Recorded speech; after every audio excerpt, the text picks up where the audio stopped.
Hey, well, we're going to try this one more time. Hopefully third time's a charm and the battery doesn't die on me. Well, it can't because it's plugged in and charging as we're doing this. But anyway, I want to talk about Nxt Takeover Brooklyn. And I apologize for the bird in the background. I want to talk about Nxt Takeover Brooklyn. And I'll tell you something. No matter what SummerSlam did, no matter how people felt about that event, I don't think anybody can deny the fact that that basically NXT Takeover outshined SummerSlam in the biggest of ways. Hold on for a sec.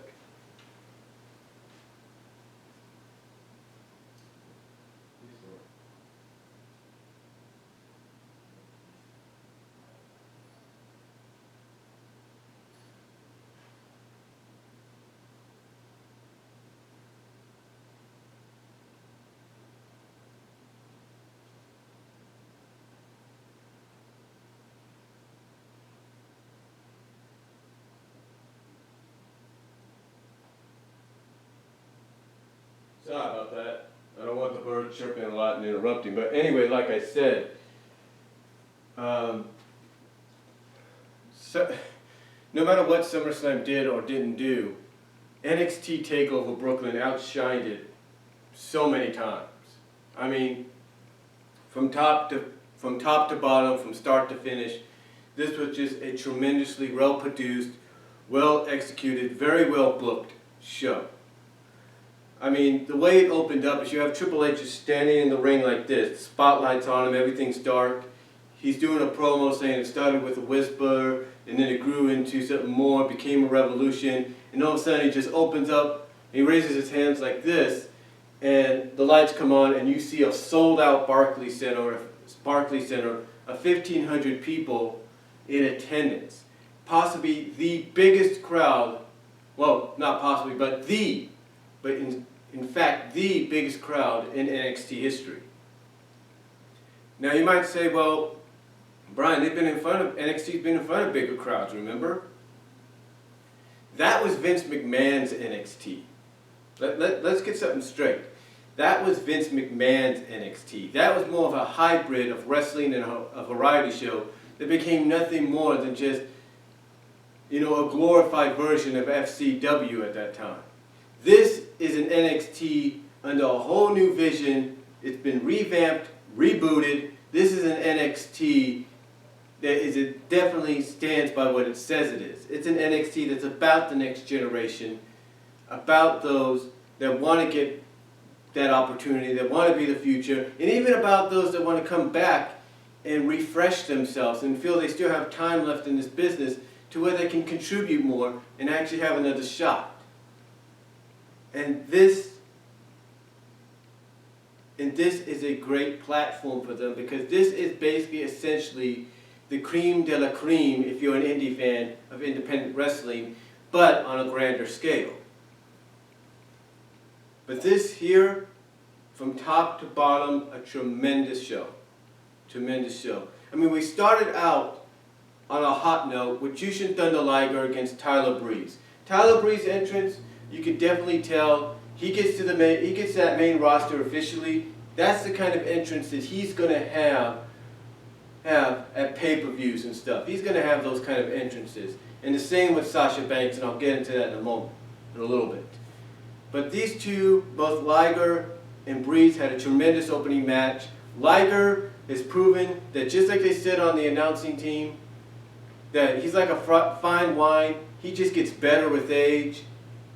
I mean, he did a freaking somersault senton from the apron onto the outside, onto Tyler Breeze. Tyler Breeze did pull out some stops, tried to be innovative with he looked like a sideways backstabber or something. Tried to hook him in for like a roll-up pin and all that. He tried to do some innovative stuff, there's no doubt about it. But in the end, Liger did go over. You had some fun moments in this match too. I mean, Liger mocking Tyler Breeze by using the selfie stick in his phone, or his iPhone, or whatever it is. Doing what Tyler does, just getting on top of the corner ropes and just luxurying there, kind of, chillaxing, if you will. But in the end, like I said, Liger did go over by beating Breeze with the running Liger bomb. Now I know some people might argue that Liger should have put over Breeze, but Breeze, even in defeat, his stock rised. Even in defeat, even in victory, I should say, Liger put Tyler Breeze over. He did.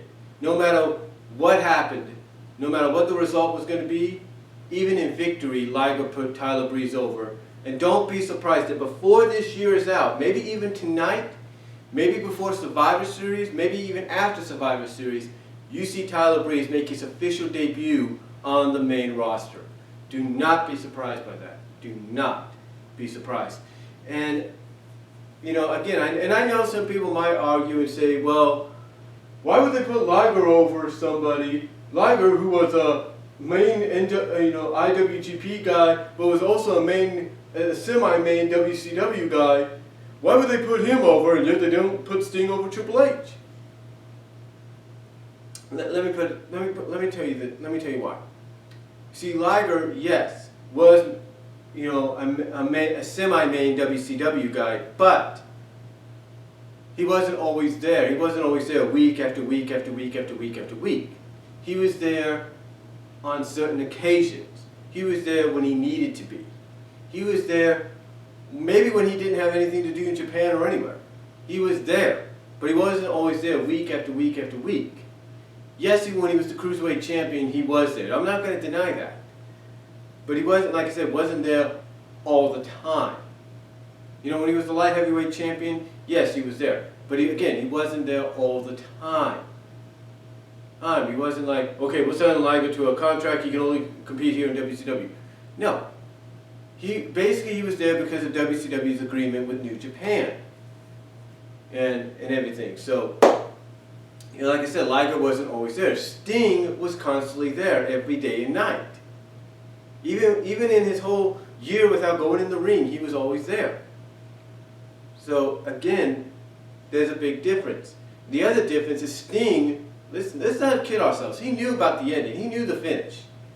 And Sting, probably being a guy that wants to get back to the business, realizes, hey, as much as I love WCW and everything, I gotta let it go. People have gotta let it go. The ending of our company, the final year and all that wasn't good. WWE proved to be the better company. He was a businessman about it. He wanted to give back, and whether you like it or not, that's what he did. Again, though, the difference between him and Liger is Liger wasn't always there on occasions.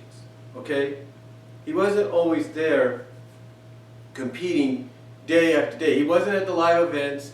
He wasn't always at a pay-per-view. He wasn't always on the Nitro or Thunder or anything like that. He was there when he needed to be. He was there when they could get him. And yes, when they booked him as champion, he would be there because he was contractually obligated to that. But because of that contractual obligation,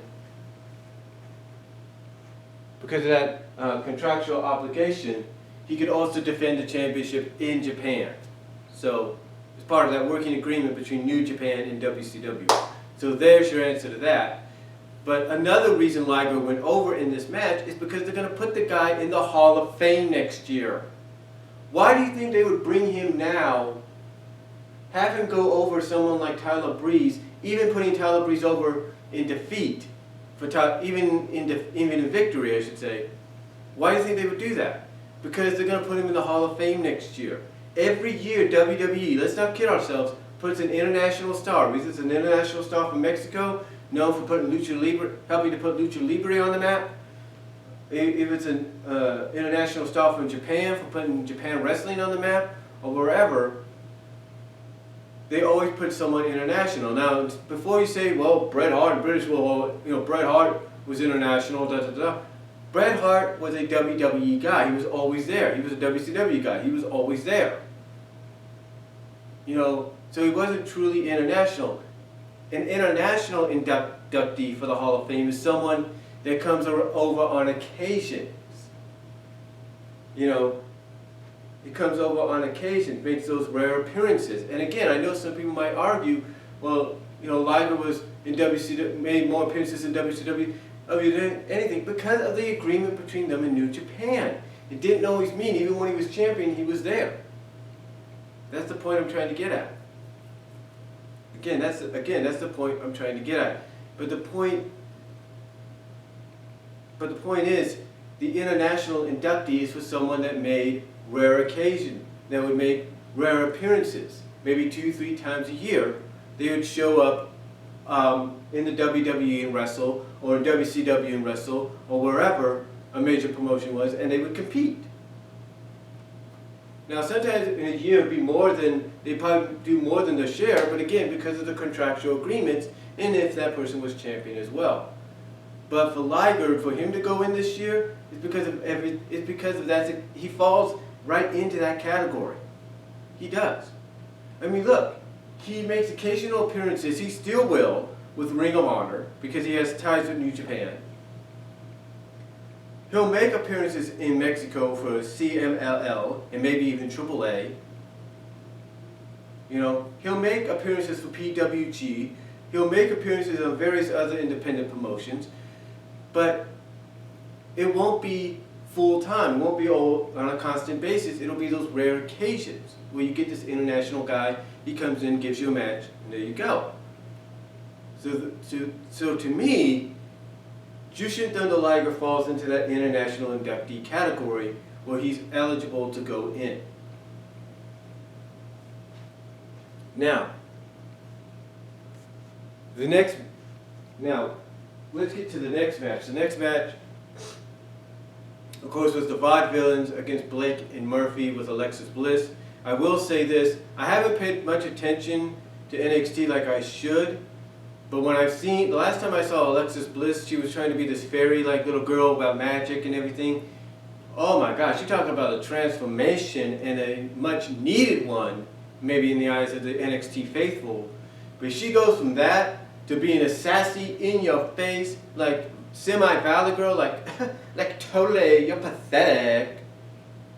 It's like, well, not in that manner, but she's got that valley girl-like attitude, a little bit of that valley girl attitude. But she's totally in your face. It's like you're trying, and I like her, and I like this new persona of hers because it's like when you try to say something to her, she's just going to come up, slap you, and shut you up and say, nope, I'm not going to let you finish, even if you try to be right. I mean, you know, I just love that about her. I mean, I could just see her on the main roster soon, and let's say she has Blake and Murphy, because Blake and Murphy are going to the main roster. Let's not kid ourselves. And she accompanies them. I could see her maybe getting in a situation maybe with the New Day. You're going to have Xavier Woods try to say something, and she's just going to slap him before he can even say anything, and she's like, no, you're going to listen to me only. Yeah, I could see that. I could see that happening. But anyway, I love the Vaudevillains' answer to Alexis here. The answer to countering Alexis was blue pants. Fans pretty much knew it was going to be blue pants. Blue pants, of course, in case you don't know, is the equivalent is the NXT equivalent of this generation's 1-2-3 Kid. And we just had a tremendous tag match overall after that. Great chemistry, great storytelling, and in the end, the Vaudevillains ended up winning the tag team titles and becoming the new NXT tag team champions. And you know, storytelling-wise, it showed in a sense that without maybe Alexis Bliss by the side, or someone to help them out, that Blake and Murphy on their own cannot get the job done. They cannot beat people like the Vaudevillains. Now, of course, do they got a rematch coming up? Oh yeah, of course they do. But I love the storytelling here because, like I said, it shows that Blake and Murphy, when their manager, valet, team member of Alexis Bliss is taken out of the picture, they can't get the job done on their own. There's like a miscommunication, stuff like that. I really enjoyed this match. It was really good. Then we had, I think, Byron Corbin and Samoa Joe, and I love how they're building up Byron Corbin here. Whether you think he's too green, whether you think he's still green and stuff, and he is, you can see that. This guy is being built up, characterized as being the ultimate anti-indie guy. Is the ultimate anti-indie fan guy. This is the guy that doesn't want any association with anybody, doesn't want to be cheered, doesn't want to be booed. You know, he doesn't want nothing except a paycheck, and that's it. And you know, the way they built him up, I think the commentary team said it best. He's being built up, well, not commentary team, but I think the Lex Man and his co-reviewer said it best. He's being built up as almost like the next Goldberg, because you can see in this match that he has improved. He's gotten he's gotten better. He's got more innovative. He's able to do things very similar to Goldberg, like that ankle lock or whatever it was that he put Joe in. Just you could just see the improvement with Baron Corbin in this matchup, and I believe when he gets called up, he's going to be a force to be reckoned with. And if they keep him the way they are in NXT, I could see this guy being built up to be a major undefeated force in WWE. I could see his first match, if you want the truth, I could see him going up against someone like, let's say, Big E. You know, whoever they could bring, whoever they have up there that will call out for a challenge. You know what I'm saying? Like, who would they get? Kevin Owens, maybe? I don't know if Kevin would do it. Anybody. I'm trying to think who they could get. Oh, you know what would be a good way to put this guy over in his first match up on the main roster? You may not like him. Big Show. Get him against Big Show. Have Big Show call out, get angry one day, have him do a promo, say, I want anybody. Out comes Baron Corbin, and in less than a minute takes out Big Show. That is one way to get the guy over.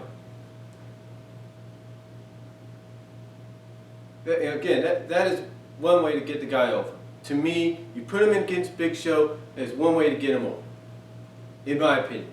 First match in on the main roster, that's what you do.